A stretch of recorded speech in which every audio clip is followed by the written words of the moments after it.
हर साल दिवाली के टाइम पे हमें एक प्रॉब्लम का सामना हमेशा करना पड़ता था। होता क्या था कि दिवाली के टाइम पे काम आ जाता था ज़्यादा और हम उसे फुलफिल नहीं कर पाते थे क्योंकि सबको जल्दी होती थी, क्योंकि दिवाली पे सब चाहते हैं कि दिवाली से पहले ही गृह प्रवेश करा लें और पूजा करके अपने घर में सेटल हो जाए और जो लोग वहाँ पे रह रहे हैं वो दिवाली से पहले उसे प्रॉपरली क्लीन कर लें। तो यही होता आ रहा था हमारे साथ पिछले कुछ सालों से, जिसकी वजह से हमारा काम भी थोड़ा डिले हो रहा था और हम पूरा काम फुलफिल भी नहीं कर पा रहे थे। बहुत सारे काम ऐसे थे जो हमें छोड़ने पड़ते थे, रीजन टाइमलाइन की वजह से, क्योंकि कुछ काम हम पे ऐसे आते थे जिसमें पहले ही टाइमलाइन डिफाइंड होती थी और उन्हें बहुत जल्दी कंप्लीट करना पड़ता था। रीजन वाइज वो हम नहीं पकड़ते थे क्योंकि ताकि हमारा कमिटमेंट फॉल्स ना हो। तो पिछली दिवाली तक हमारे काम करने का तरीका कुछ ऐसा था कि हमारा most of the work site पे कंप्लीट हो जाता था। वुडन वर्क की बात करूं मैं, क्योंकि कुछ वर्क ऐसा होता है, फॉल सीलिंग वगैरह, टाइलिंग वगैरह, वो साइट पे ही हो सकता है।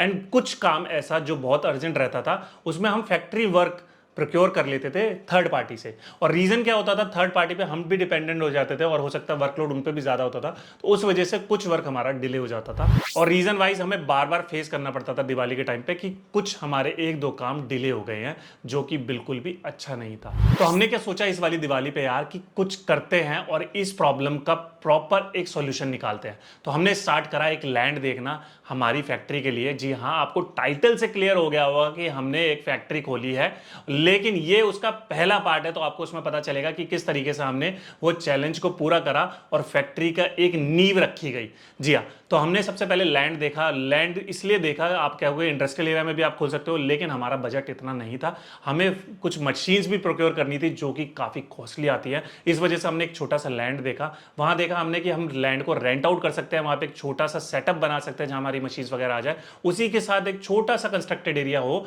जहाँ पे हमारा ऑफिस और एक्सपीरियंस सेंटर भी साथ में ही आ जाए। तो हमारी ये थॉट प्रोसेस के साथ हमने लैंड ढूंढना शुरू करा। फिर फाइनली हमें एक लैंड मिल गया जिसका एक छोटा सा एरिया हमने ले लिया, जिस हिसाब से हमारी मशीन्स वगैरह उसमें आ सकती थी। और साथ में एक उसमें हमें कंस्ट्रक्टेड एरिया मिल गया जहां पे हमारा एक्सपीरियंस सेंटर वगैरह आ सकता था। तो सबसे पहले मैं ले गया संगीता को वो दिखाने, और उसको बिल्कुल भी आइडिया नहीं था कि क्या होने वाला है या मैं उसे कहाँ पे लेके आऊँ। मैं आपको एक जगह ले जा रहा हूँ दिखाने के लिए, ठीक है। वो अभी थोड़ा सा ही बताऊंगा मैं उसके बारे में, क्योंकि वो बहुत सारा सरप्राइज रहेगा एक तरीके से। तो ये देखो, ये जगह है संगीता है, तो यहाँ हम बनाएंगे अपना फार्म हाउस। हाँ, ये यहाँ पे छोटा सा टेम्परेरी कंस्ट्रक्शन करेंगे, ठीक है ना। अभी शेड वगैरह यहाँ डली हुई है, इधर यहाँ पे अपना कवर करा के स्टील वगैरह से। तो कैसा लगा तुम्हें स्पेस? बढ़िया, ठीक है। तो ये यहाँ पे गाय बंधेंगी, यहाँ हम नेचुरल एयर लेंगे। इधर से देखो कितना खुला है, और यहाँ पे ऑर्गेनिक वेजिटेबल ग्रो करेंगे, तो इस हिसाब से करेंगे। डेयरी वगैरह खोलनी है तुम्हें यहाँ पे? डेयरी नहीं, मतलब यू नो नेचर के पास नजदीक आके हम। तो एक काम करो, हिल एरिया में ले लो ना, वहाँ नेचर है। वहाँ तो तुम्हारा घर है ही ऑलरेडी। चलो खैर, मैं तुम्हें बता देता हूँ आखिरकार ये क्या है। ये जो जगह देख रही हो तुम, ये हमारा होने वाला, क्या गैस करो, गैस करो। घर? अरे नहीं यार, ये जो हमारा होने वाला है, मतलब एक तरीके से प्लांट या फैक्ट्री। ये जो छोटा सा एरिया था करीब 30 बाय 20 का, करीब 600 स्क्वायर फीट एरिया हो गया। वहां पे हमारा एक पैनल्स हो जो कि 2400 mm वाला आता है, और एक हमारा मैनुअल एज बेंडिंग फिट हो सकता था। और उसी के साथ जो हमारे को कंस्ट्रक्टेड एरिया मिल रहा था, वहां पे हमें एक हॉल मिल रहा था और एक ऑफिस एरिया मिल रहा था। साथ में एक पेंट्री मिल रही थी, छोटी सी, मतलब किचन मिल रही थी, उसे हम पेंट्री की तरह यूज करने वाले थे। तो वो हमें देख के थोड़ा ठीक लगा, तो हमने सोचा कि यहाँ पे कंस्ट्रक्ट करते हैं इसको। ये जितना एरिया देख रही हो तुम यहाँ, हाँ, इसे हम बिल्कुल क्लियर करा के वुडन एरिया के लिए कुछ वहाँ उधर की साइड मशीन वगैरह लगा देंगे। बैक साइड में एरिया? ना इधर की साइड ही। ये एरिया काफ़ी लंबा है, ये करीब 30 फुट होगा ऐसे, ठीक है। और हम क्या करेंगे, मशीन लगा दिए, बाकी वर्किंग स्पेस हो गया। और ये जो तुम देख रही हो जगह, यहाँ पे जो है एक गेट आ जाएगा। ये अंदर प्लॉट बना हुआ है, अंदर से कमरे वगैरह हैं, तो वहाँ आप अपना स्टूडियो सेटअप, मतलब मॉड्यूलर किचन का और वार्डरोब का और ऑफिस वगैरह बना लेंगे, और वहाँ से यहाँ की एंट्री ये पूरा बंद हो जाए। फिर हमने सोचा कि जो हमारा टेम्परेरी एरिया है उसको हम मेट्रो शीट्स वगैरह लगा के बनवाएंगे। तो हमने सारा नीचे का एरिया कवर करा लिया, और सपोर्ट देने के लिए हमने पाइप्स लिए, करीब 2 इंची के पाइप्स, राउंड वाले और स्क्वायर वाले। और जो छोटा सा एरिया हमें साथ में मिला था, वहाँ पे सीमेंटेड शीट तो पड़ी थी, लेकिन वहाँ पे साइड की जितनी भी शीट्स थी या जितनी भी कवरिंग थी वो नहीं थी, तो वो हमें करानी थी। उसके लिए हमने क्या करा कि हमने जो पाइप मंगाए थे उनको हमने प्रॉपरली पहले ग्राउट करवाया जमीन में, ताकि हमारी जो छत है वो प्रॉपर रेस्ट ले सके। हमने छोटी सी फाउंडेशन दी और पाइप को ग्राउट करवा लिया, और प्रॉपरली ग्राउट होने के बाद हमने पाइप खड़े करके सारी मेट्रो शीट्स वहां पे लगा दी, और हमने उसके बाद लास्ट में जो सीमेंटेड शीट है वहां पे डाल दी, और इस तरीके से हमारा छोटा सा फैक्ट्री एरिया बन गया। एंड जहां पे इसकी प्लानिंग की बात करूं मैं, प्लानिंग हमने अभी तक इसकी सिर्फ इतनी करी थी कि यहाँ पे हमारी मशीन्स आ जाएंगी। अंदर की बात करूं, अंदर हमने सोचा था कि एक किचन और एक वार्डरोब हम बना सकते हैं एज अ डेमोन्स्ट्रेशन,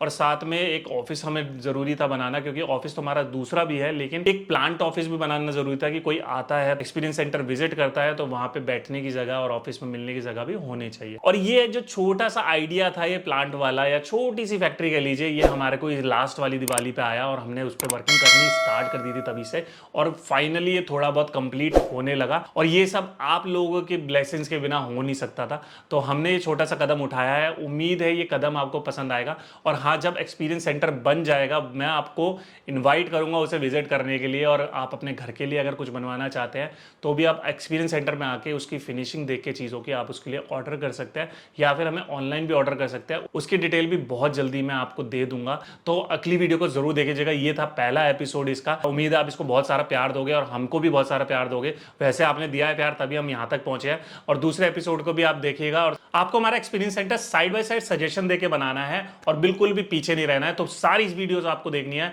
और ये सीरीज आपके लिए नेवर फॉरगेटेबल सीरीज होगी, क्योंकि इस सीरीज में आपको बहुत सारा कुछ सीखने के लिए मिलने वाला है, जैसे लाइटिंग कैसे लगती है, प्रोफाइल लाइटिंग वगैरह, स्टोन कैसे लगता है, ओवरहेड कैसे डिजाइन करें, ओवरहेड्स की फिटिंग कैसे होती है। तो ये सीरीज आपको कंटिन्यू देखनी है, और मैं जल्दी से जल्दी पोस्ट करूंगा इसके जितने भी एपिसोड होंगे, तो इस सीरीज में बिल्कुल बने रहेगा। फिलहाल के लिए इतना ही, मिलता हूं आपसे अगली वीडियो में। अगर चैनल पे आप नए हो तो सब्सक्राइब कर लो, क्योंकि ये सीरीज बिल्कुल भी छूटनी नहीं चाहिए, और पुरानी वीडियोस भी आप जाके देख सकते हो। और वीडियो पसंद आया तो लाइक कर दीजिए। मिलता हूं आपसे अगली वीडियो में। Till then tata bye bye.